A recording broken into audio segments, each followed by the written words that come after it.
নমস্কার, news live বাংলার সাফ কথায় আপনাদের সকলকে স্বাগত। আমি সুপ্রীতি রয়েছে আপনাদের সাথে এবং এই মুহূর্তে আজকে আলোচনা হবে বাংলা নিয়ে, যেখানে বাংলাতে একের পর এক খবর, প্রত্যেকটা দিন নতুন নতুন খবর উঠে আসছে, একের পর এক গ্রেফতারির খবর সামনে আসতে শুরু করেছে।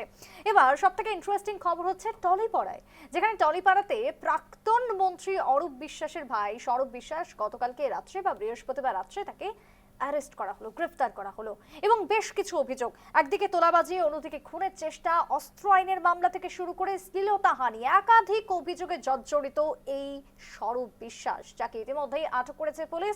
সঙ্গে বাড়ানো হলো জেল হেফাজতের সময়সীমাও। কিন্তু প্রসঙ্গ হচ্ছে যে এই বিশ্বাস ব্রাদার্স, যাদের জন্য এক প্রকার অতিষ্ঠ তোলপাড়, টলিপাড়াতে যদি কান পাতা যায় তাহলে একের পর এক অভিযোগ উঠে আসছে। কেন এই অভিযোগ এত? কি চলতো টলিপাড়ার ভেতরে? টলিউড ইন্ডাস্ট্রিকে কিভাবে দিনের পর দিন 15 বছর ধরে শোষণ করেছে, লুট করেছে এই বিশ্বাস ব্রাদার্স, সেই সমস্ত বিষয় নিয়ে থাকবে আজকে আমাদের এই আলোচনা, যেখানে আলোচনাতে যুক্ত হয়ে যাবেন আমার সাথে অতিথিরা ভার্চুয়ালি। প্রথমেই জানিয়ে রাখবো, আমার সাথে আলোচনাতে থাকবেন চিত্র পরিচালক টলিউডের প্রবীর রায়, আমার সাথে যুক্ত হয়ে যাবেন টলিউডের চিত্র পরিচালক অভিজিৎ শ্রীদাস, আমার সাথে যুক্ত হবেন যুব মোর্চা রাজ্য সম্পাদক কলকাতা থেকে শুভঙ্কর চ্যাটার্জি এবং একই সাথে রাজনৈতিক বিশ্লেষক হিসেবে থাকবেন কলকাতা থেকে নীলাদ্রি ব্যানার্জি। আমি প্রত্যেককেই এই শোতে আমন্ত্রণ জানাবো এবং একই সাথে শিল্পের আড়ালে যেটা এতদিন ধরে চলেছে ক্ষমতার অপব্যবহার, সে নিয়ে থাকবে আজকের আমাদের প্রসঙ্গ। আমি একে একে ছবি দেখাবো, বেশ কিছু ছবি দেখুন। গতকালকে রাত্রে যখন সৌরভ বিশ্বাসকে আটক করা হলো তখন জনতার যে রোষ, জনতার যে রোষানল, যেভাবে জনতা ক্ষোভে তেলে বেগুনে জ্বলে উঠেছেন, ডিম পর্যন্ত ছুঁড়ে মারার জন্য থানার সামনে পর্যন্ত গেছেন ক্ষুব্ধ জনতা, এবং সেই ছবিটা এই মুহূর্তে উঠে এসেছে গতকালকে থেকেই এবং আজকেও দিনভর একাধিক ছবি। এই হচ্ছে তার প্রমাণ, যেখানে সৌরভ বিশ্বাসের জ্বালায় অতিষ্ঠ হয়ে পড়েছিল শুধু টলিপাড়া নয়, শুধু টলিউড ইন্ডাস্ট্রি নয়, তার আশপাশের মানুষজনও যারা দীর্ঘদিন ধরে দেখতো তাদের এই সমস্ত শোষণ, নাটক, লুটতরাজ। শুধু তাই নয়, সুরুচি সংঘ, সেখানকার ছবিও দেখাবো, কিভাবে ভাঙচুর, কলকাতার অন্যতম পুজো, কলকাতার নামকরা পুজো সুরুচি সংঘ, সেখানে ভাঙচুর, সেই ক্লাবের ভেতর দেখুন কতটা বিলাসবহুল বেডরুম তৈরি করা হয়েছে, কি চলতো সেই বেডরুমের আড়ালে। প্রশ্ন উঠে আসছে, একাধিক প্রশ্ন থাকবে, সব প্রশ্নের উত্তর আজকে জানবো আমার অতিথিদের কাছ থেকে। আমি একে একে সকলকে স্ক্রিনের মধ্যে আনার জন্য অনুরোধ করবো, যারা যারা রয়েছেন। আমি শুরুতেই যাবো একটু, আমার সাথে টলিউডের থেকে জুড়ে গেছেন চিত্র পরিচালক প্রবীর রায়। আমি প্রবীরদাকে স্বাগত জানাচ্ছি এই মুহূর্তে দাঁড়িয়ে। প্রবীরদা, নিউজ লাইভ বাংলা সাফ কথাতে আপনাকে স্বাগত। এবং শুরুতেই যে প্রসঙ্গ আজকে রয়েছে বিশ্বাস ব্রাদার্স, এবং যাদের ইতিমধ্যে এবার স্ক্যানারের আওতায় আনা হচ্ছে, অর্থাৎ একজন অ্যারেস্ট এবং অন্যজনের ক্ষেত্রে বেশ কিছু অভিযোগ, সেই ফাইল খোলা হচ্ছে। কিন্তু আপনি যেহেতু চলচ্চিত্র জগতের লোক, সেখানকার আপনি সব থেকে ভালো বলতে পারবেন যে ভেতরের পরিবেশটা, পরিস্থিতিটা কিরকম ছিল এতদিন ধরে, কিভাবে চলতো। আমি শুরুতেই জানতে চাইবো, যেখানে সৌরভ বিশ্বাস যাকে আটক করা হলো, কি ছিলেন তিনি, কেমন ছিলেন, কিভাবে চালাতেন টলিউড ইন্ডাস্ট্রিকে? প্রবিতা।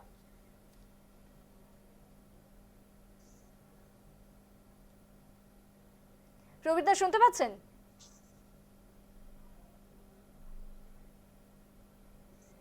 শুনতে পাচ্ছেন না? আমার সাথে যোগাযোগ বিচ্ছিন্ন কোনো কারণে আমি আবারও তার কাছে যাব। তবে এই মুহূর্তে যে ছবিটা আমি দেখাচ্ছি, সেখানে উঠে এসেছে একের পর এক বিক্ষোভের ছবি। দেখুন এই মুহূর্তে সেই বিক্ষোভের ছবি সামনে এসেছে। আমি আরো অন্যান্য ছবিগুলো দেখাবো, আমি পিসিআরকে বলবো একের পর এক প্লে করতে সেই সমস্ত ছবি। এই হচ্ছে নিউ আলিপুরের সুরুচি সংঘের ছবি, যে সুরুচি সংঘ দুই বিশ্বাস, অরূপ বিশ্বাস, সৌরভ বিশ্বাসের অন্যতম পুজো। অরূপ বিশ্বাস মানে হচ্ছে নিউ আলিপুরের এই সুরুচি সংঘের পুজো, যেখানে লাইন পাওয়া তো দূরের কথা, যে পুজো কলকাতার অন্যতম এক বিখ্যাত পুজো, কিন্তু সেই পুজোকে ঘিরেও মানুষের যে ক্ষোভ ছিল দীর্ঘদিন ধরে, তা আজকে পরিষ্কার। সুরজের সঙ্গে যে পোস্টার, সেই ব্যানার পোস্টার ছিঁড়ে ফেলা হলো, ক্ষুব্ধ জনগণ ছিঁড়ে ফেলছেন সেই ব্যানার, সেই পোস্টার, অর্থাৎ কতটা ক্ষোভ সেটা বোঝাই যাচ্ছে। এই মুহূর্তে যে বেডরুমের ছবিটা আপনারা দেখতে পাচ্ছেন, সেটা হচ্ছে সুরজের সঙ্গের ভেতরের বেডরুম। দেখুন বিলাসবহুল বেডরুম, কোনো হোটেল, কোনো 5 স্টারের থেকে কম নয় এই বেডরুম। এসি রুম, ঝাঁ চকচকে সমস্ত কিছু, অ্যাটাচ বাথরুম রয়েছে। এবং এই যে বেডরুম, সেই বেডরুমেও কি চলতো, মন্ত্রী দাদার ছত্র ছায়ায় কি চলতো, কি চলছিল এতদিন ধরে, প্রশ্ন উঠে আসছে একাধিক।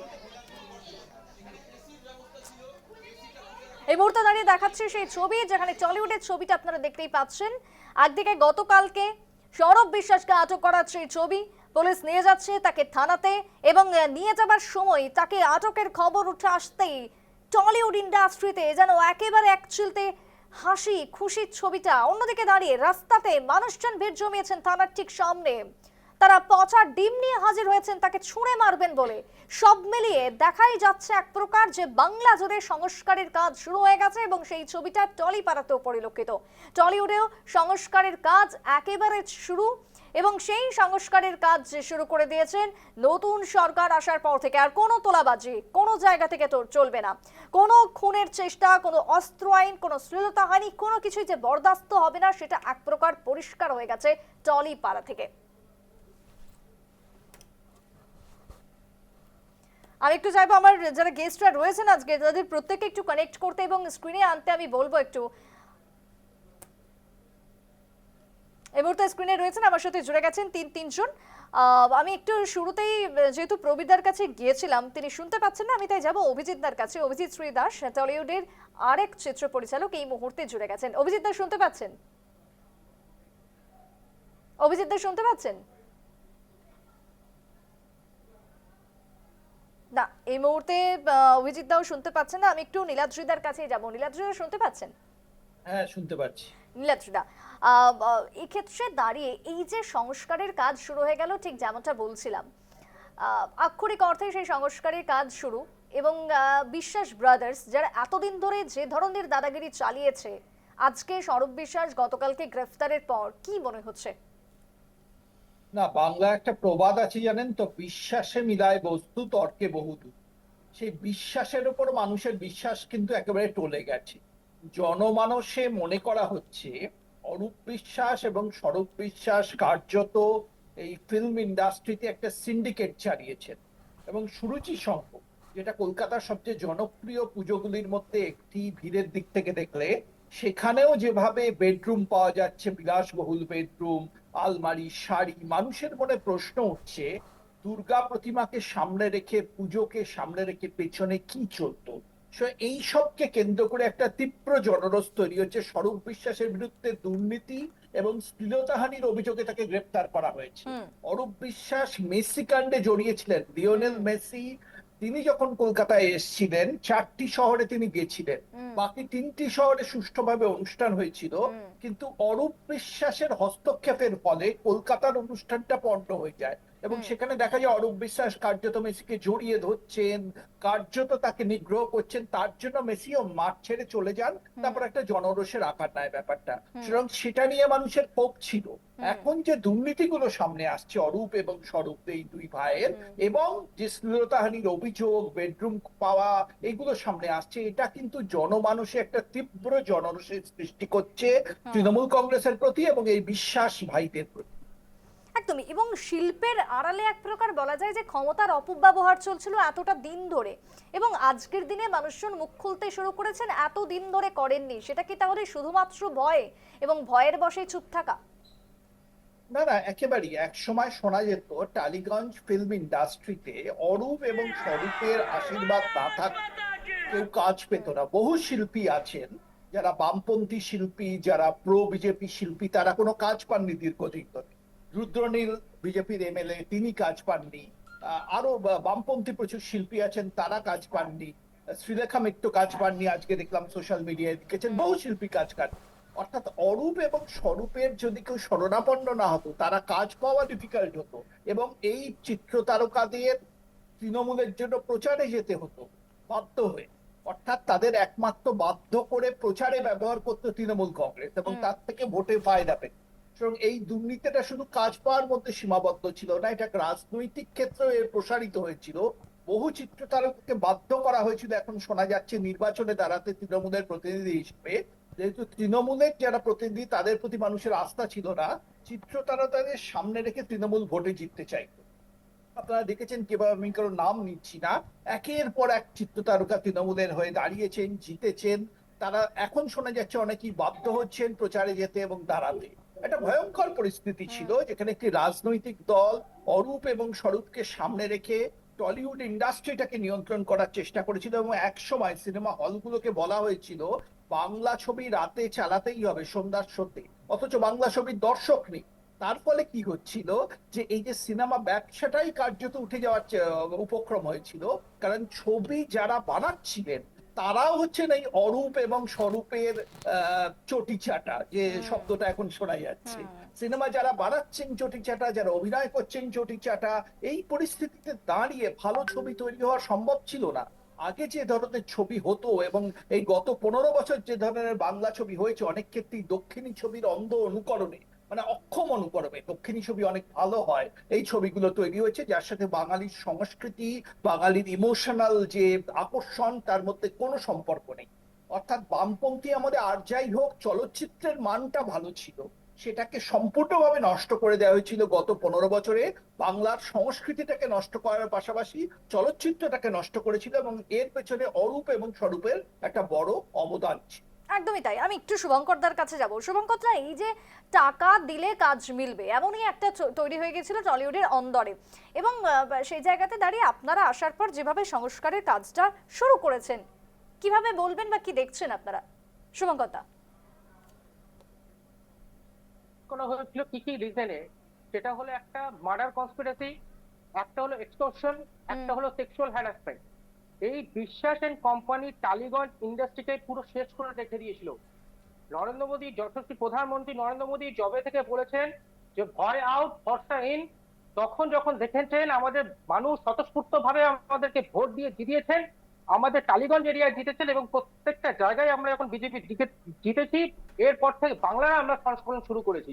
বাংলা সংস্করণ সাথে সাথে আমরা টলিউডের সংস্করণ শুরু করে দিয়েছি। হুম দেখুন আজকে যখন অ্যারেস্ট হয়েছে, হুম সাধারণ মানুষ ছুটে গেছে প্রত্যেকটা জায়গায়। সুরুচির সঙ্গে দেখুন কি কি নোংরামো করা হতো হুম একটা ক্লাবের নামে। হুম ওইখানে কি কি পাওয়া যাচ্ছে, একটা খাট পাওয়া যাচ্ছে একটা ক্লাবে, একটা ক্লাবে অনেক শাড়ি পাওয়া যাচ্ছে, এই পাওয়া যাচ্ছে, তৃণমূলের ঝান্ডা পাওয়া যাচ্ছে। প্রত্যেকটা মানুষ এই এতদিন ধরে চুপ ছিল। আর্টিস্ট ফোরাম চুপ ছিল, ভয় গিল্ডের লোকেরা চুপ ছিল। ইন্ডাস্ট্রিতে কাজ পেতে গেলে দাদার কাছের লোক হতে হবে। আপনি কাজের লোক না হতে পারেন, কিন্তু যদি দাদার কাছের লোক হন তাহলে আপনি কাজ পাবেন। এই করে একটা ভয় দেখিয়ে একটা নোংরামো সৃষ্টি করে, এবং মহিলাদের সম্মানহানি করা হতো প্রত্যেকটা আর্টকে, না হলে তুমি কাজ পাবে না। এইভাবে মানুষকে হেনস্থা করে এতদিন ধরে এই বিশ্বাস অ্যান্ড কোম্পানি দুই ভাই মিলে টলিউড ইন্ডাস্ট্রিকে পুরো শেষ করে দিয়েছে, জলাঞ্জলি দিয়ে রেখে দিয়েছে।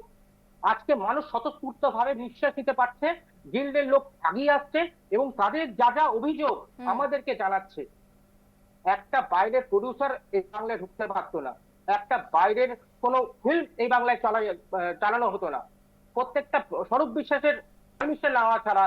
এবং আপনি দেখুন আজকে টিভির মাধ্যমে আমি দেখছিলাম একটা মহিলা বলছিলেন যে তাকে কিভাবে হেনস্থা করা হয়েছে। সে 2 বছর 3 বছর ধরে কাজ পাচ্ছে না, কেন? তার তিনি দাদার কাছের লোক হতে পারেননি, হয়তো তিনি কাজের লোক কিন্তু দাদার কাছের লোক না। এবং তার মা অসুস্থ ছিলেন, এবং বাকি ঘরটি বিক্রি করে তার মাকে উনি চলেছেন। এবং তার মানে স্বরূপ বিশ্বাসকে দাদার যখন কাছে উনি লোক মা হতে মারা হবে, গেছেন ফোন তাহলে করছেন, কাজ বলছে মিলবে। বেআইনি একেবারে ক্লাস পরিষ্কার হিসেবে কথা, ফিরে দাও, এটাই বারবার জানিয়ে উঠে দাও। আসছে। আমি আসবো শুভঙ্কর দা, এই মুহূর্তে আমার সাথে প্রত্যেকে কানেক্টেড যেহেতু রয়েছেন, আমি একটু অভিজিৎদার কাছে যাব। অভিজিৎ দা, এই যে টলিউডকে নিয়ে আজকে এত কথা উঠছে, যেখানে বিশ্বাস ব্রাদার্স আজকে এত এত অভিযোগ উঠে এসেছে, টলিউডে কাজ করার ক্ষেত্রে সব থেকে ভালো আপনারাই বলতে পারবেন, কারণ আপনারা ভেতরের লোক। কি মনে হয়, অভিজ্ঞতাটা কি, আমি একটু জানতে চাইবো অভিজিৎ দা। একেবারেই বিশ্লেষক যিনি ছিলেন আমাদের সঙ্গে রয়েছেন নীলাদ্রি বাবু এবং শুভঙ্কর বাবু এবং প্রবীর বাবু, সকলেই ভীষণ গুরুত্বপূর্ণ বিষয়গুলো নিয়ে কথা বলছেন, এবং বিষয়গুলো নিয়ে কথা বলছেন। এবং হ্যাঁ, অসুবিধা তো ভীষণ জায়গা, কারণ একটা সিস্টেমকে এমনভাবে মানুষের ঘাড়ে চাপিয়ে দেওয়া হয়েছে যে সিস্টেম যে এটা করতে হবে, এই জিনিসটা নিতে হবে, এতগুলো মানুষ নিয়ে কাজ করতে হবে। যখন একজন ইন্ডিপেন্ডেন্ট ফিল্ম মেকার, একজন ইন্ডিপেন্ডেন্ট প্রযোজক একটা ছবি করতে আসছেন, তখন তার ক্ষেত্রে খুব মুশকিল হয় যে তার সীমিত বাজেটের মধ্যে সে তার মতো করে ছবিটা নির্মাণ করতে পারছে না। এবং শুধুমাত্র এটা নয়, ছবি রিলিজের ক্ষেত্রে, ছবি থিয়েটারে নিয়ে যাওয়ার ক্ষেত্রে নানান রকম সমস্যার সম্মুখীন হতে হয়, এবং একটি নির্দিষ্ট ছাতার ভেতরে না থাকলে সেই ছবিটাকে দর্শকের কাছ অব্দি নিয়ে যেতে আমাদের অনেকটাই বেগ পেতে হয়। এবং আশা করি আগামীতে সেই পথগুলো অনেকটা সহজ হবে। আমাদের মতন যারা নতুন পরিচালকেরা রয়েছেন, নতুন প্রযোজকেরা রয়েছেন, যারা ইন্ডাস্ট্রিতে আসছেন, বাংলা ছবিকে বিশ্বের দরবারে নিয়ে যাওয়ার চেষ্টা করে যাচ্ছেন, তারা অনেকটা বেশি কাজের সুযোগ পাবেন, তাদের কাজটাকে সমাদৃত করার সুযোগ পাবেন। একদমই তাই। আমি এই একই রকমের প্রশ্ন আমি প্রবীরদার কাছেও রাখবো। প্রবীরদা, এই মুহূর্তে দাঁড়িয়ে আপনি শুনতে পাচ্ছেন আশা করি।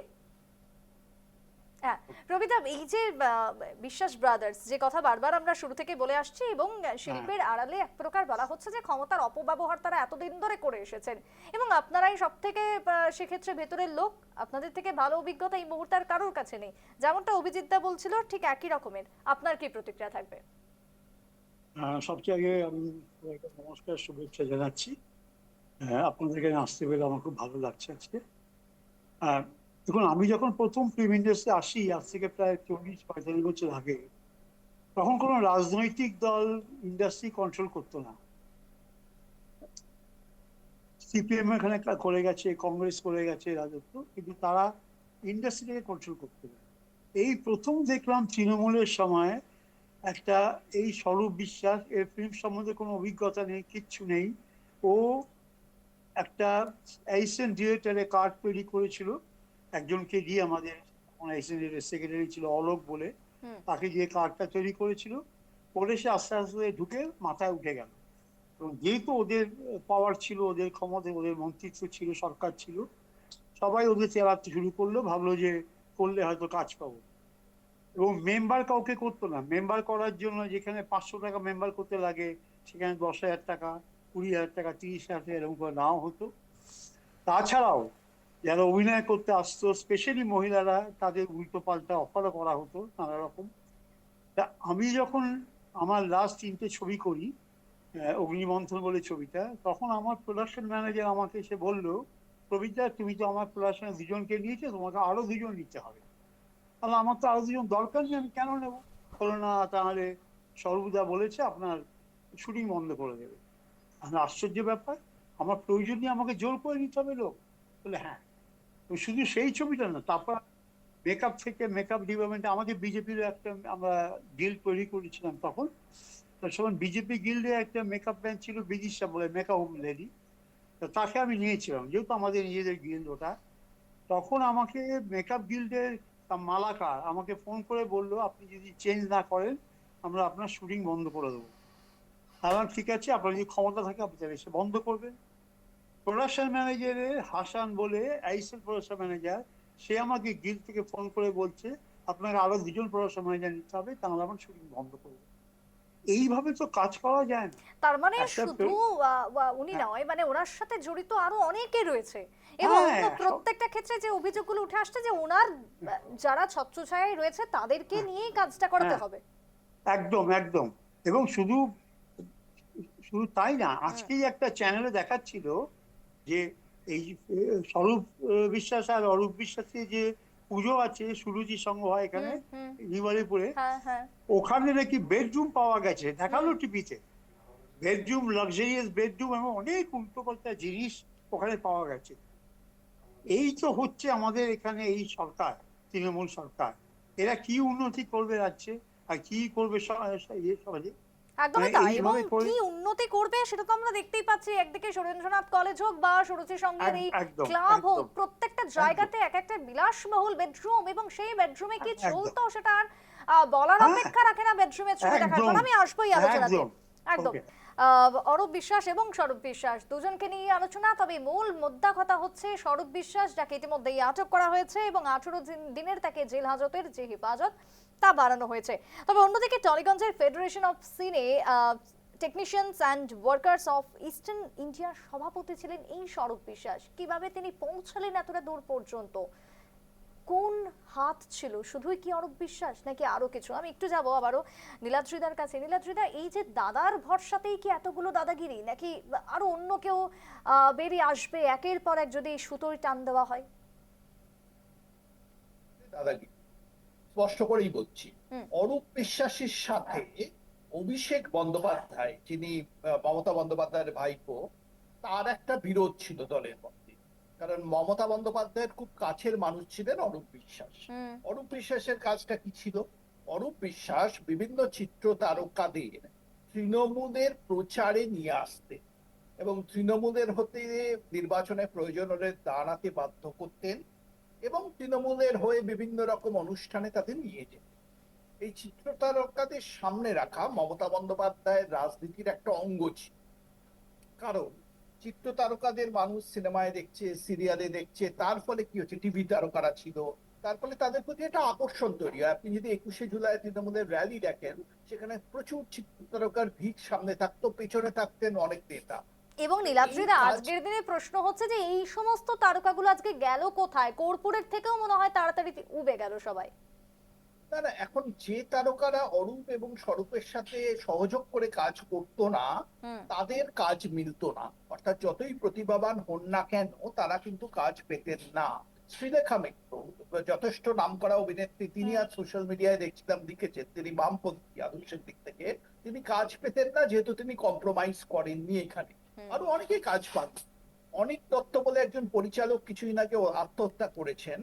খুব দুর্ভাগ্যজনক। অত্যন্ত প্রতিভাবান পরিচালক ছিলেন। ভূতের ভবিষ্যৎ বলে একটি যুগান্তকারী বাংলা মুভি তিনি পরিচালনা করেছিলেন। তার একটি মুভি ছিল ভবিষ্যতের ভূত। সেটা যেহেতু সরকারের সমালোচনা ছিল, সেটা দেখাতে দেওয়া হয়নি, প্রদর্শন করতে দেওয়া হয়নি, বাধা সৃষ্টি করেছিল সরকার। সেই অনিক দত্তের মতো পরিচালকদেরও প্রতিভাবান হওয়া সত্ত্বেও সুযোগ মেলেনি, হল মিলতো না। ঋত্বিক চক্রবর্তী বামপন্থী অভিনেতা, তিনি সুযোগ পেতেন না, আরো অনেকে পেতেন না, তারা অভিযোগ করেছেন। অনির্বাণ চক্রবর্তী তিনি পেতেন না, আরো অনেকে ছিলেন। আমি নাম বলতে গেলে একেবারে ঠক বাজতে গাঁ উজাড়ের মতো এত নাম আসবে যে আপনি খুঁজে পাবেন না, এত নাম আসবে। এবং অর্থাৎ আজকে যারা নীলাদ্রিদা, আমি একটু ইনফরমেশন দিয়ে রাখবো, আজকে আমাদের টেলিভিশনকে, আমাদের চ্যানেলকে অনেকে টেলিফোনে জানিয়েছেন, দিনভর যখন আমরা গতকালকে স্বরূপ বিশ্বাসের গ্রেফতারির পর খবর করি, প্রত্যেকের একই কথা যে তাদের কাজ পেতেন না তারা।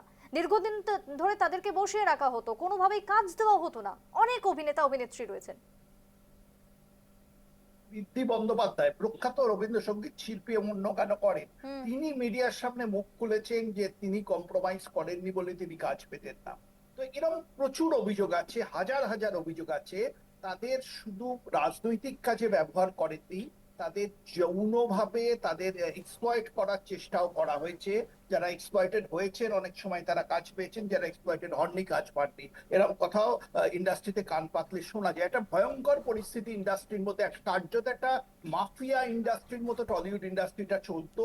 তার ফলে টলিউডের অধঃপতন যে হয়েছে, আপনি দেখবেন হিট ছবির সংখ্যা দিন দিন কমেছে। কারণ মাফিয়ারা যদি ইন্ডাস্ট্রি চালায়, শিল্প চালায়, সে শিল্প যেতে সাধারণ মানুষ যাবে না দেখতে, সেটাই তো স্বাভাবিক। সিনেমা বানাতো মাফিয়াদের টাকায়, শোনা যায়। এই যে তোলাবাজির টাকা, এই যে চুরির টাকা, সেগুলো সিনেমা শিল্পে ব্ল্যাক মানিকে হোয়াইট করার জন্য ব্যবহার করা হতো বলে শোনা যায়। সেগুলো তদন্ত সাপেক্ষ। কিন্তু একটা ভয়ঙ্কর পরিস্থিতি এই দুই ভাইকে সামনে রেখে তৃণমূল কংগ্রেস তৈরি করেছে। বেশ, আমি একটু যাব শুভঙ্করদার কাছে। শুভঙ্করদা, এই যে ক্ষমতার বলয়, সেটা একে একে ভাঙতে শুরু করেছে, এবং এরপরে তৃণমূলের কি আর কিছু রয়েছে জবাব দেওয়ার? দেখুন, একটা অশুভ শক্তি বাংলাকে গ্রাস করে রেখে দিয়েছিল এতদিন ধরে। এবং এই বিশ্বাস ব্রাদার্স টালিউড ইন্ডাস্ট্রিকে যেভাবে নষ্ট করে দিয়েছে, একটা শিকদারা কে যেভাবে ভেঙে চুরমার করে দিয়েছে, এবং মহিলাদের ইজ্জত না দিলে তাকে কাজ পেতে দেবে না। এবং বিজেপির, যদি কেউ বিজেপি করতো বা অ্যান্টি টিএমসি করতো, বিজেপি করারও দরকার থাকতো না, সেই মেধাবী আর্টিস্ট গুলোকে দিনের পর দিন বসিয়ে রাখতো। গিল্ডের প্রত্যেকটা লোক যদি দাদার কাছের লোক না হতে পারো, একজন কাজ পাবে না, তাকে ভাতে মারা হতো। এইভাবে দিনের পর দিন নোংরামো করে গেছে এই ব্রাদার্স কোম্পানি, পুরো টালিগঞ্জ ইন্ডাস্ট্রিকে শেষ করে দিয়েছে। আপনি ভাবুন তো, দেখুন না, আপনি বোম্বে ইন্ডাস্ট্রিতে যান, সে অন্য অন্য পার্টি করতে পারে, দেখুন তো, কিন্তু তারা কাজ পায়। কিন্তু এই বাংলায় যদি আপনি বিজেপি করার অপরাধে, তাই দিনের পর দিন মেধাবী যারা বড় বড় আর্টিস্টরা ছিল, তারা কেউ কাজ পেত না। কাজ পাওয়ার জন্য এই বিশ্বাস ব্রাদার্স কোম্পানির কাছের লোক হতে হবে এবং তৃণমূল কংগ্রেসের আপনাকে ঝান্ডা ধরতে হবে, না হলে আপনি কোনোভাবে কোনোদিনও কোনো কাজ পাবেন না। এইভাবে নোংরা রাজনীতি করে দিনের পর দিন বাংলাকে শেষ করে দিয়েছে এবং টলিউড ইন্ডাস্ট্রিকে নষ্ট করে ছাড়খাড় করে দিয়েছে। বাংলার মানুষ এই জন্য জবাব দিচ্ছে। দেখুন, আপনি টালিগঞ্জে গিয়ে দেখুন, মানে প্রত্যেকটা লোক এক একজনকে মিষ্টি খাওয়াচ্ছে এই খুশির আনন্দে। তারা যেমন একটা স্বাধীনতা পেয়েছে, তারা যেমন একটা বাক স্বাধীনতা পেয়েছে। এই স্বরূপ বিশ্বাসকে অ্যারেস্ট করে প্রত্যেকটা গিল্ডের মানুষ, টেকনিশিয়ানরা এক এক কতকে মিষ্টি খাওয়াচ্ছে।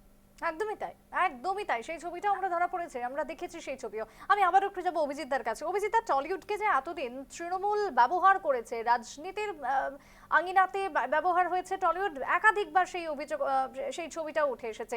এবার এটা প্রুফ হয়ে গেছে সত্যি কথা। আরো আমি জানতে চাইবো আরো কি কি অভিজ্ঞতা আপনারা পড়তেন, কারণ বাইরে থেকে আপনারা যেতেন। সবাই যে দক্ষিণবঙ্গের মানুষ তেমনটা নয়, বাইরে থেকে অনেক আর্টিস্টরা রয়েছেন, তারা যেতেন কাজ করতে, কিন্তু ভাতে মারা হতো, ঠিক যেমনটা শুভঙ্করদা বলছিলেন। একেবারেই বিগত 15 বছর ধরে, মানে আমার প্রথম ছবি বিজয়ের পরে গত বছর মুক্তি পাওয়ারও আগে বিগত 15 বছর ধরে আমি বিজ্ঞাপন নির্মাতা হিসেবে কাজ করছি শিলিগুড়ি শহরে বসে এন্টায়ার নর্থ ইস্ট থেকে। আমি সেভেন সিস্টার্সের হয়ে কাজ করছি, বম্বেতে গিয়ে কাজ করছি, কিন্তু যখনই কলকাতায় গিয়ে কাজ করছি তার সিনারিওটা একেবারে আমূল বদলে যাচ্ছে। অনেক সময় আমাদের বাংলা ইন্ডাস্ট্রিতে একটি শব্দ প্রচলিত আছে, গুপি শুটিং। এই গুপি শুটিং এর বাঘা, এই গুপি বাঘার মানে আসল শব্দটা আজ অব্দি জানা হলো না কারা এই বাঘা, যারা এই গুপি শুটিংটা করার জন্য প্ররোচনা দিয়ে থাকে। কারণ প্ররোচনাটা দিতেই হয় এই কারণে, আমরা এত সীমিত বাজেটের মধ্যে কাজ করি। সেই বাজেটের মধ্যে যখন আমরা আমাদের লিমিটেড টেকনিশিয়ানস টিম নিয়ে কাজ করি, এবং সেই সমস্ত টেকনিশিয়ানরা কিন্তু আমাদের ইন্ডাস্ট্রিরই মেম্বার, যাদের প্রয়োজনে তাদেরকে নিয়ে আমরা কাজ করি, এবং যাদের আমাদের প্রয়োজন, আমাদের সেই লিমিটেড বাজেটের মধ্যে তাদের আমাদের দরকার।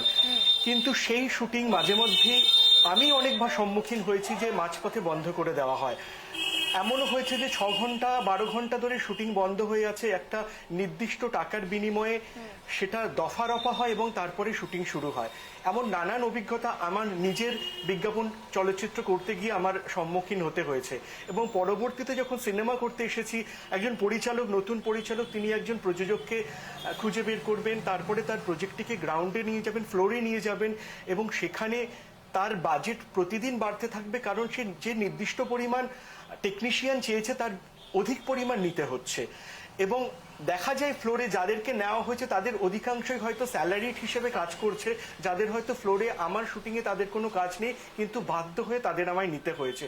সুতরাং এইভাবে দিনের পর দিন যখন প্রোডাকশন কস্ট বেড়ে যায়, যখন সেখান থেকে রিটার্নের আশা ধীরে ধীরে কমতে থাকছে, বিকজ সিনেমা হলে মানুষে যেতে চাইছেন না, কারণ সিনেমা হলটাও মানুষের সাধ্যের বাইরে চলে যাচ্ছে মাল্টিপ্লেক্সে গিয়ে বাংলা ছবি দেখার ক্ষেত্রে।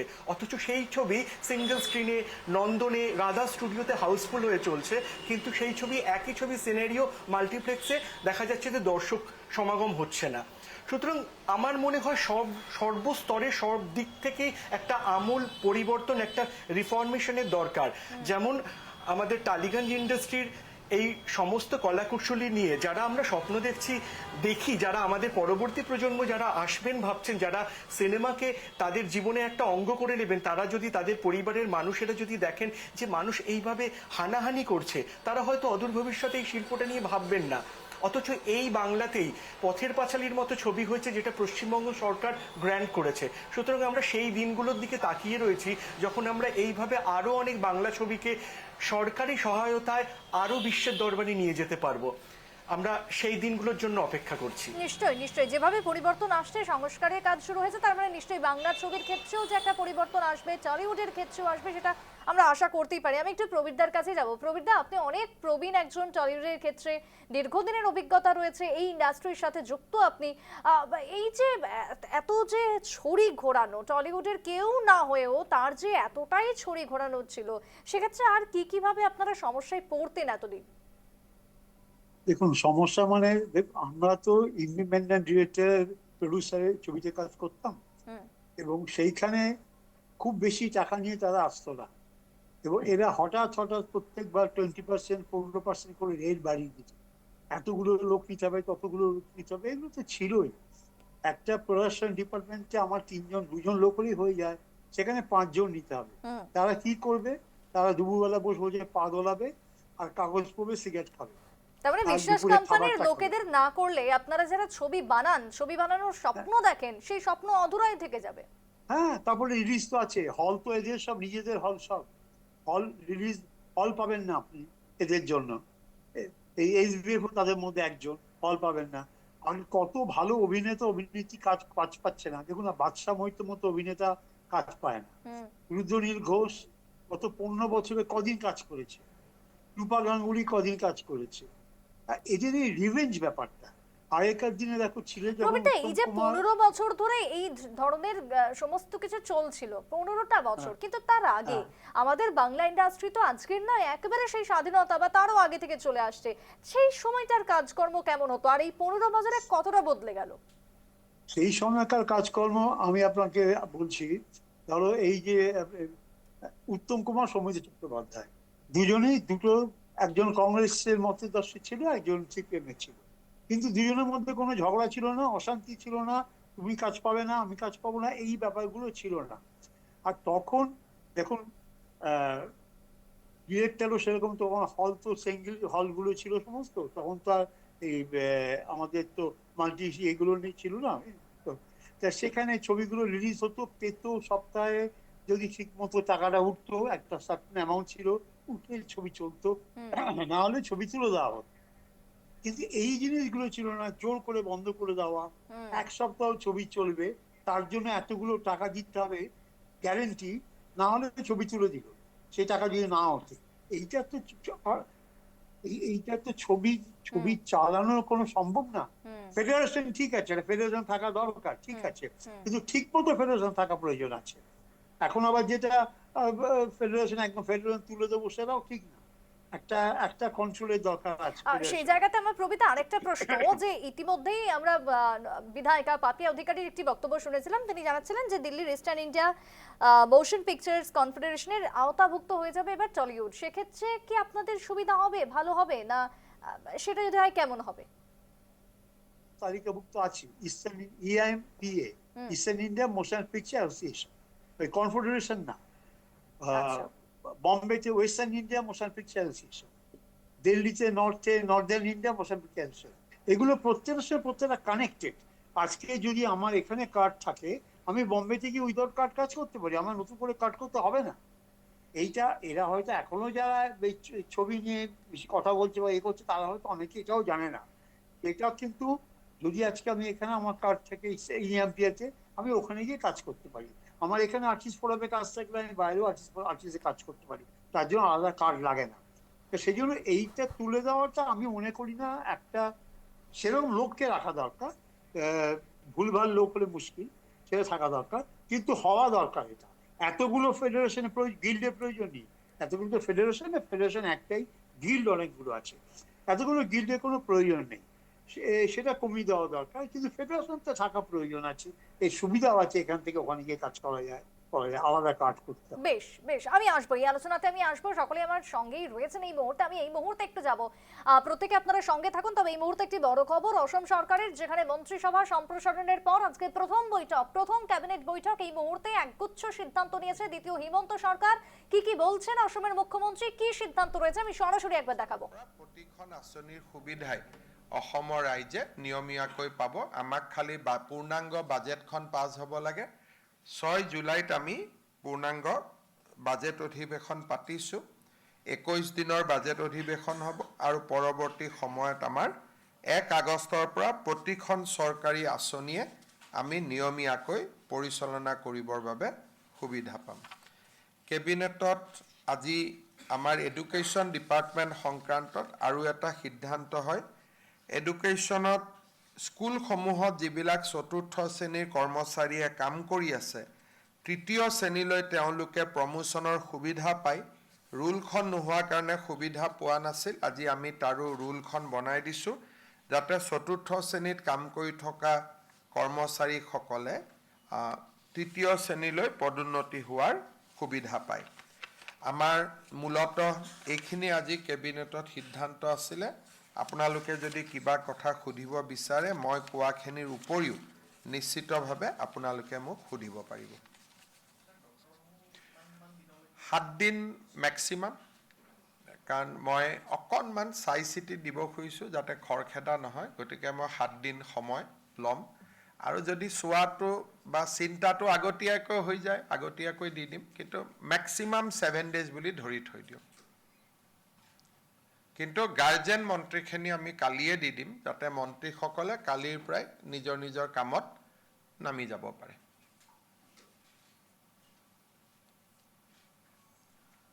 হ'ব ঠিক আছে।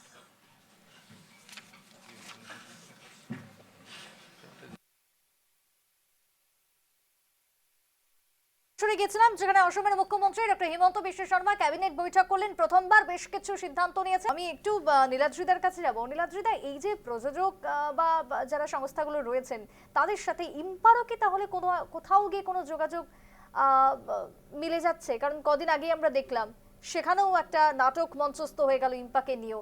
সবটাই কি তাহলে এক সুতোই বাঁধা ছিল?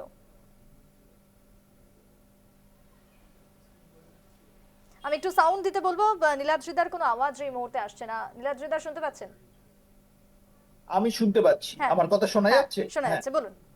তো আমি যারা যারা টলিউডে কাজ পেয়েছে, যারা যারা টলিউডে কাজ করেছে, সবাই এক সূত্রে বাঁধা ছিল। হুম। যদি স্বরূপ এবং অরূপ ভাইদের কেউ তাদের থেকে মুখ ফিরিয়ে নিত, তারা কাজ পেত না। সিম্পল একেবারে এটাই ছিল নিয়ম টলিউডে। এবং অনেক অভিনেতা এর ফলে বাধ্য হয়েছেন তৃণমূল কংগ্রেসকে সমর্থন করতে। একটা সাম্প্রতিক উদাহরণ দিই, পরমব্রত চট্টোপাধ্যায়, বামপন্থী অভিনেতা। তিনি ক্ষমতা থেকে তৃণমূল চলে যাওয়ার পর স্বীকার করেছেন তিনি বাধ্য হয়েছিলেন তৃণমূলকে সমর্থন করতে কাজ পাওয়ার জন্য। একটা ভয়ঙ্কর পরিস্থিতি যেখানে অভিনেতা অভিনেত্রীরা বাধ্য হচ্ছেন তাদের রাজনৈতিক সমর্থন দিতে কাজ পাওয়ার জন্য, এবং অনেক সময় নায়িকারা বাধ্য হচ্ছেন তাদের খুশি করতে বিভিন্ন ভাবে এদের এই ভাইদের এবং তাদের সঙ্গের লোকেদের, শোনা যাচ্ছে এটা কাজ পাওয়ার জন্য। তার থেকেও ভয়ঙ্কর যে অবস্থাটা, আপনি যদি কন্টেন্ট দেখেন সিনেমা এবং টিভি সিরিয়াল কিন্তু এখানে খুব জনপ্রিয়। সিনেমা যেমন অতটা জনপ্রিয় নয় এই মুহূর্তে, কিন্তু সিরিয়াল খুব জনপ্রিয়। সিরিয়ালে যে ধরনের কন্টেন্ট আমরা গত 15 বছরে দেখেছি, সামাজিক অবক্ষয়কে প্রায় ত্বরান্বিত করছে। এক একটি সিরিয়ালে দেখাচ্ছে একজন মানুষের মাল্টিপল ওয়াইফস আছে, তারা পরকীয়ায় জড়িয়ে পড়ছে, সেটাকে গ্লোরিফাই করা হচ্ছে। এই ধরনের কন্টেন্ট মানুষের মধ্যে পৌঁছে দেওয়ার চেষ্টা করা হয়েছে, যেটার কারণ হচ্ছে ভালো লোকেরা কাজ পাননি, আর যারা কাজ পেয়েছেন তাদের যোগ্যতা নেই, তারা যে কন্টেন্ট বানান সেই কন্টেন্টই তারা বানিয়েছেন। ফলে এটাকে শুধু একটা অরূপ স্বরূপ তৃণমূল বলে দেখতে চলবে না, একটা সামাজিক অবক্ষয় নিয়ে এসছে এই এন্টারটেনমেন্ট ইন্ডাস্ট্রি, টিভি এবং সিনেমা যে পথে হেঁটেছে। এটাই কিন্তু একটা ভয়ঙ্কর ব্যাপার সমাজের জন্য। এটা সংস্কার খুব দ্রুত প্রয়োজন সমাজকে বাঁচানোর জন্য। শুভঙ্কর দা, আপনারা এই মুহূর্তে দাঁড়িয়ে ক্ষমতায় এসেছেন, ইতিমধ্যে কি কি ভাবনা চিন্তা রয়েছে এই টলিউডকে নিয়ে? কারণ আমাদের বাংলার জন্য টলিউড একটা অত্যন্ত গর্বের একটা জায়গা। উত্তম কুমার থেকে শুরু করে একের পর এক অভিনেতার এই টলিউডে কাজ রয়েছে। সেই টলিউডকে কিভাবে আপনারা পরিবর্তন করবেন? দেখুন, তৃণমূল এই ভোটের সময় একটা ন্যারেটিভ সেট করেছিল যে বাংলায় যদি বিজেপি সরকার আসে মাছ বন্ধ করে দেবে, মাংস বন্ধ করে দেবে, ডিম বন্ধ করে দেবে। কিন্তু ঠিক যখন বিজেপি সরকার গঠন হলো, এই পুলিশ কিছু মানে কেঁচো খুঁড়তে গেছিল, তখন হঠাৎ করে দেখলাম যে কিরকম ভাবে কালছাপ গুলো বেরিয়ে এলো, কিভাবে দুর্নীতির পর দুর্নীতি হয়েছে, আপনি অবৈধ নির্মাণ হয়েছে, কিভাবে এই টলিউড ইন্ডাস্ট্রি গাছ করে রেখে দিয়েছিল দুই ভাই মিলে, কিভাবে প্রত্যেকটা জায়গা থেকে এখন তৃণমূলরা বলছে, বিজেপি কিছু বলার দরকার নেই, তৃণমূলরা বলছে যে আমরা এখানে দুর্নীতি করেছে, আইপ্যাক আমরা এত টাকা দিয়েছে, এত টাকা চেয়েছিল। এই প্রত্যেকটা জায়গায় এখন ছাপ হচ্ছে, বাংলা এখন সংস্করণ হচ্ছে। প্রত্যেকটা দেখুন, এই যত গুন্ডা ছিল, যত মস্তান ছিল, দেখুন প্রত্যেকটা পুলিশের সব কটা পুলিশ স্টেশনে আছে, তারা নিজের থেকে আত্মসমর্পণ করে দিচ্ছে। কারণ যেভাবে বাঙালি জেগে উঠেছে, আর এইসব একদম সহ্য করা হবে না। বাঙালিদের স্পষ্ট বার্তা যে ভাই, নরেন্দ্র মোদী আশ্বাস দিয়েছিলেন ভয় আউট ভরসা ইন, ওই জন্য প্রত্যেকটা বাঙালি বিজেপিকে ভোট দিয়েছিলেন। এবং যেভাবে এরা নোংরামো করতো, যারা কাজ আসল কাজের লোক, গিল্ডের আসল কাজের লোক বলুন বা এদের কাউকে কাজ দিত না, একটা লোককে কেউ পেটে ভাত দিতে পারতো না। কারণ তারা তৃণমূলের ঝান্ডা ধরতে হবে, দাদার কাছের লোক হতে হবে, বিশ্বাস ব্রাদার্সের কোম্পানির কাছের লোক হতে হবে, না হলে সেক্সুয়াল হ্যারাসমেন্ট করা হতো যদি কাজ দেওয়া হতো, না হলে পয়সা দিতে। এক একজনকে একটা আর্টিস্টকে বলেছে তোমাকে ফিল্মের করে দেবো, তুমি আমাকে এত কোটি টাকা দাও, না হলে তুমি আমার সাথে এইসব নোংরামো নারী সুরক্ষা নিয়ে খেলা হতো। এইসব নোংরামো বন্ধ হবে এবং সংস্করণ হবে। আগে টলিউড ইন্ডাস্ট্রি সংস্করণ হবে, প্রত্যেকটা গিল্ডের যারা কাজ প্রিয়, যারা কাজ জানে তারাই শুধু কাজ পাবে।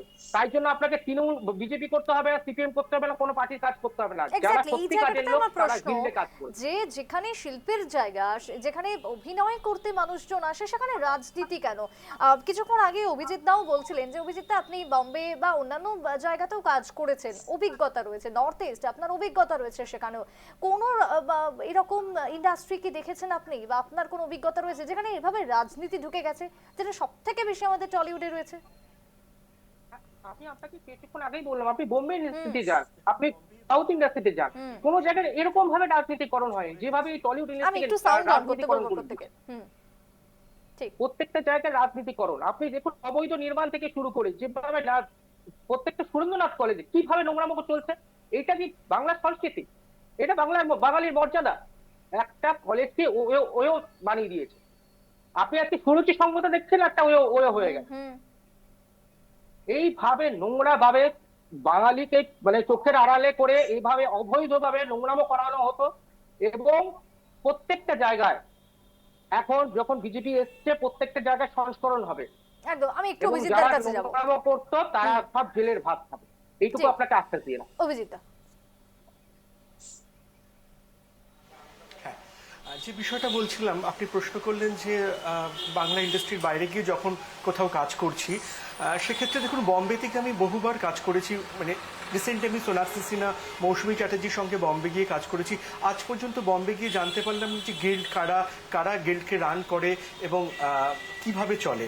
কারণ আজ অব্দি এই 10 বছরে কখনোই তাদের মুখোমুখি হবার বা সম্মুখীন হওয়ার প্রয়োজন বোধ করিনি, বা তারাও এসে কোনো সময় কোনো শুটিং চলাকালীন কোনো রকম অসুবিধার সৃষ্টি করেনি। কিন্তু প্রত্যেকেই তারা একটি সংগঠনে যে সমস্ত কলাকুশলীরা রয়েছেন, টেকনিশিয়ানস থেকে শুরু করে সকলেই, তারা প্রত্যেকেই ডেফিনেটলি একটি সংগঠনের সঙ্গে আবদ্ধ রয়েছেন এবং কাজটা তারা সুষ্ঠুভাবে করছেন।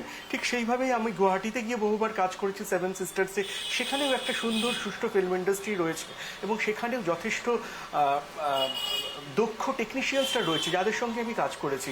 বাংলাতেও তো ট্যালেন্টেড টেকনিশিয়ানদের দক্ষতার তো কোনো অভাব নেই, কিন্তু তাদের পরিসরটাকে এমন বাজে রকম ভাবে নষ্ট করে দেওয়া হয়েছে দিনের পর দিন। আমি একটা ছোট্ট অভিজ্ঞতার কথা বলি।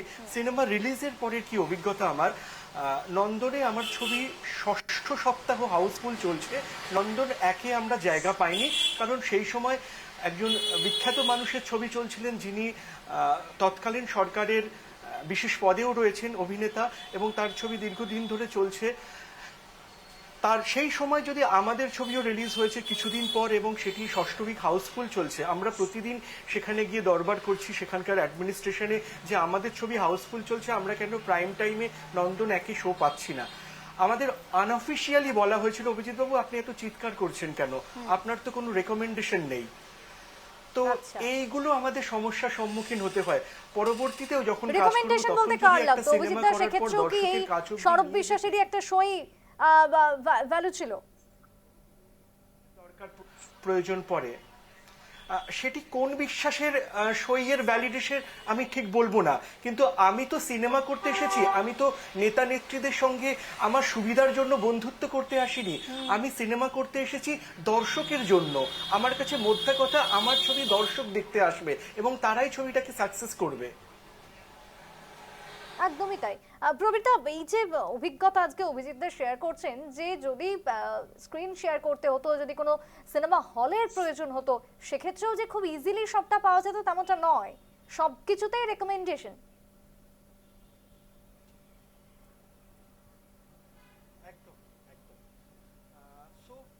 আমি ভীষণভাবে আশাবাদী যে নতুন সরকার মানুষের জন্য কাজ করবেন, সকলের জন্য কাজ করবেন এবং সিনেমা ইন্ডাস্ট্রির জন্য, সিনেমা সহ যাত্রা, নাটক, থিয়েটার সমস্ত কিছুর জন্য কাজ করবেন, যাতে সেটা দর্শকের কাছে এবং গ্লোবালি তার একটা সুন্দর জায়গা তৈরি হয়, যেমন অতীতে হয়েছিল।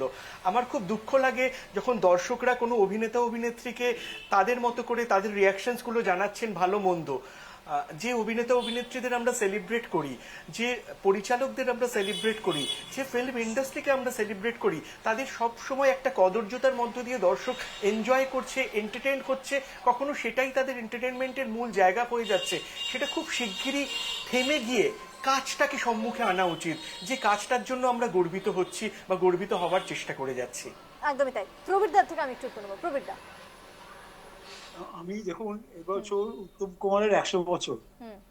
আহ, তার জন্য উত্তম কুমারের উপর আমি একটা ছবি তৈরি করেছি, কমপ্লিট হয়েছে ছবিটা। কিন্তু আপনি শুনলে অবাক হবেন যে নন্দনে আমাকে সেই ছবি চালাতে দেয়নি।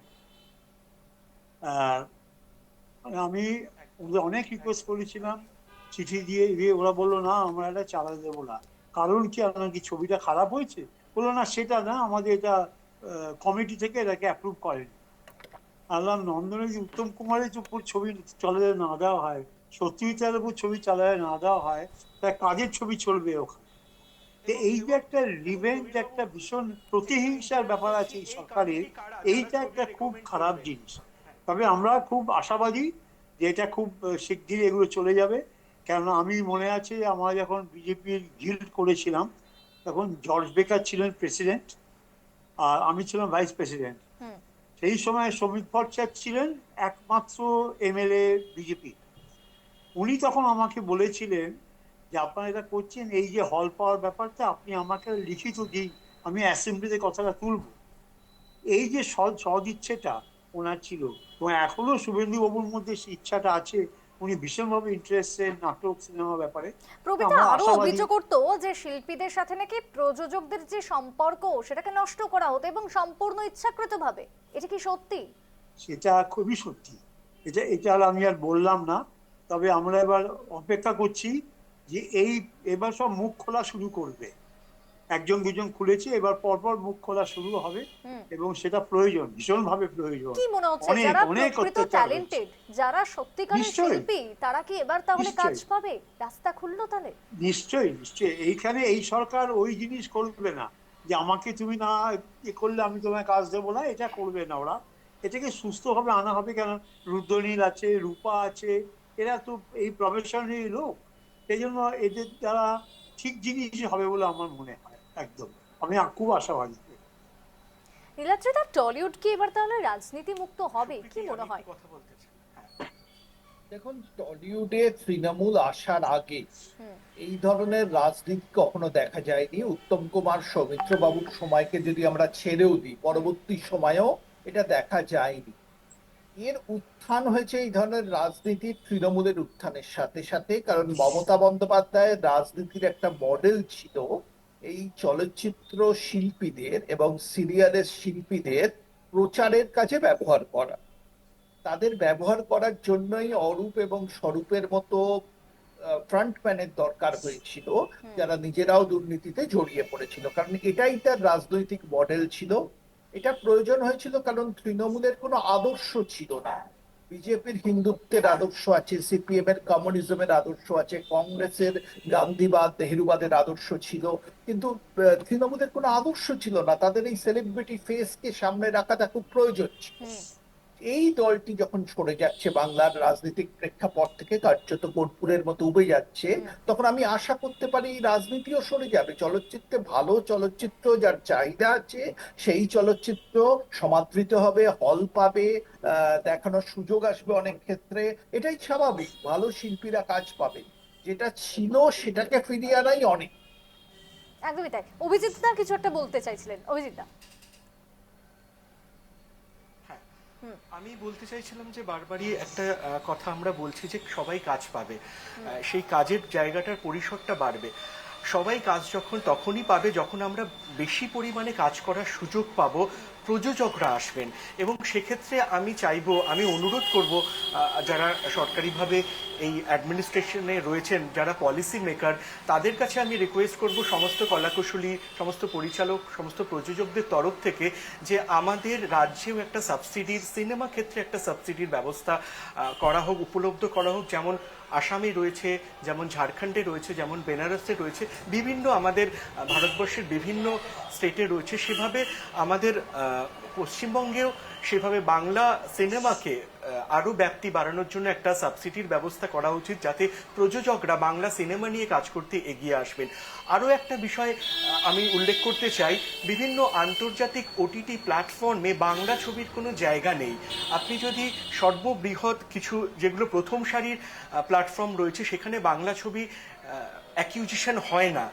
আমাদের সরকারিভাবে সেইটাকেও তৎপর হতে হবে যাতে বাংলা ছবিও ম্যান্ডেটরি হয় অন্যান্য ভাষাভাষী ছবির পাশাপাশি সেখানে জায়গা করে নেওয়ার জন্য। কারণ এখন আমরা গ্লোবাল প্ল্যাটফর্ম অ্যাক্সেস করার ক্ষেত্রে OTT is the very important part. সুতরাং আমরা তাকে অস্বীকার করতে পারি না। এবং একটা ছবি শুধুমাত্র এখন বক্স অফিসের নিরিখে ব্যবসা করে না, তারা OTT, music rights, television, satellites, এই সমস্ত পরিসর রয়েছে। সুতরাং সেই সমস্ত প্রথম সারির ওটিটিতে যারা বিশ্বব্যাপী নিজেদের কাজ করছেন এবং ভারতবর্ষেও যাদের একটি মূল কাজের জায়গা, যাদের সাবস্ক্রাইবার অনেক বেশি ভারতবর্ষ থেকে তারা উপলব্ধ করেন, সেখানে বাংলা ছবির একটা বিশেষ জায়গা হওয়া উচিত আমি মনে করি। বেশ, একেবারে তাই। এবং বাংলা ছবি এবং বাংলা ইন্ডাস্ট্রির আগামী দিনে উন্নতি হবে সেটাই আমরা প্রত্যেকে আশা করছি। যদিও সময় আজকে যেহেতু শেষ, আমি চারজনকেই জানাচ্ছি ধন্যবাদ আমার সাথে আলোচনাতে থাকার জন্য। শেষ করতে হচ্ছে আজকে সাফ কথা এখানে। এবং বাংলা ইন্ডাস্ট্রির সংস্কার শুরু হয়ে গেছে, সেই সংস্কারের পথে এবার সিনেমা, কলাকুশীলভ সকলেই যে এগিয়ে যাবেন সেটাই আশা রয়েছে টলিউড থেকে। শেষ করছি আজকে সাফ কথা এখানেই। পরবর্তীতে দেখুন সংবাদ।